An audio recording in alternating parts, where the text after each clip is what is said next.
வணக்கம். மாதங்களில் நான் மார்கழி அப்படின்னு கிருஷ்ண பரமாத்மா சொல்லியிருக்காரு. அந்த மார்கழியே ரொம்ப சிறப்பு வாய்ந்தது தான்.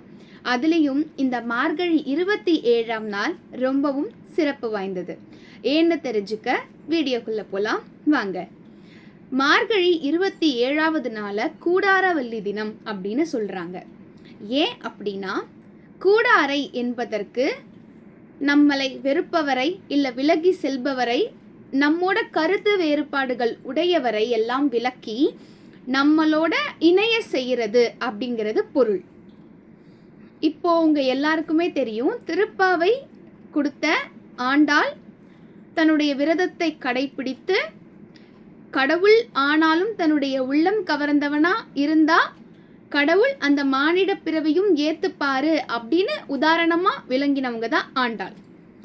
அவங்க அரங்கனை தன்னுடைய கணவனாக அடையணும் அப்படின்னு கடைபிடிக்கப்பட்ட விரதங்கள், காலையிலேயே எழுந்து நீராடி அந்த திருப்பாவை பாசுரங்களை படித்து எழுதி தன்னுடைய தோழிமார்களையும் அழைத்து கோயிலுக்கு சென்று அரங்கனை தரிசித்து இந்த மாதிரி செஞ்சுட்டு வராங்க 26ஆம் நாள் வரைக்கும்.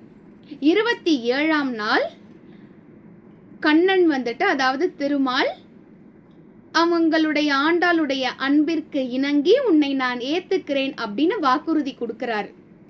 ரொம்பவும் சந்தோஷமடைந்த ஆண்டாள், நம்ம வந்துட்டு திருமாலை கரம் பிடிக்க போறோம் அப்படின்னு என்ன நினைக்கிறாங்கன்னா, கூடாரை வெல்லும் சீர்கோவிந்தா அப்படின்னு ஒரு பாடலை 27ஆம் நாள் எழுதுறாங்க.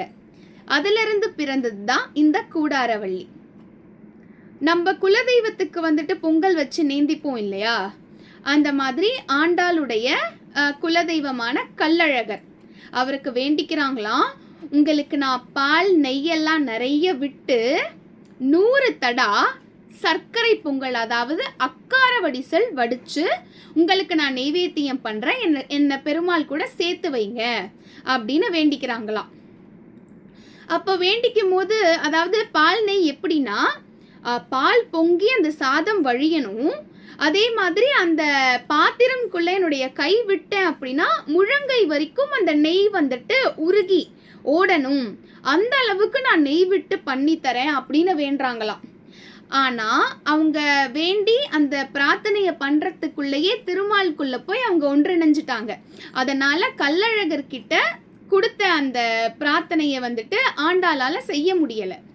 சில வருடங்களுக்கு, அதாவது ஒரு 100 வருடங்களுக்கு பிறகு ராமானுஜம் இதை தெரிஞ்சுக்கிறாரு. அதுக்கப்புறம் அவரு ஆண்டாள் வேண்டிக்கிட்ட அந்த பிரார்த்தனையை கள்ளழகர்கிட்ட செய்கிறாரு.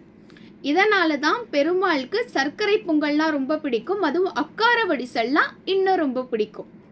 இந்த நன்னாள்ல கன்னியர்கள் மட்டும்தான் வந்துட்டு தனக்கு பிடிச்சவங்களை கல்யாணம் பண்ணிக்கணும், இல்லை நல்ல புருஷன் வரணும் அப்படின்னு சொல்லிட்டு விரதத்தை கடைப்பிடிக்கணும் இல்லை, எல்லாருமே தான் நல்லா இருக்கணும், நம்மளை சுற்றி நல்லா இருக்கணும் அப்படின்னு நினச்சி, இப்போ கருத்து வேறுபாடு உடையறவங்க கூட நாங்கள் சேர்ந்துடணும் அப்படின்னு நினச்சி இந்த விரதத்தை கடைப்பிடிச்சு இன்னைக்கு கோயிலுக்கு சென்று வழிபட்டோம் அப்படின்னா நல்லதே நடக்கும் அப்படின்னு ஒரு ஐதீகம் இருக்கு. நாமளும் நம்புவோம், எல்லாருடையும் ஒன்றி இருந்து சேர்ந்திருப்போம். நன்றி, வணக்கம்.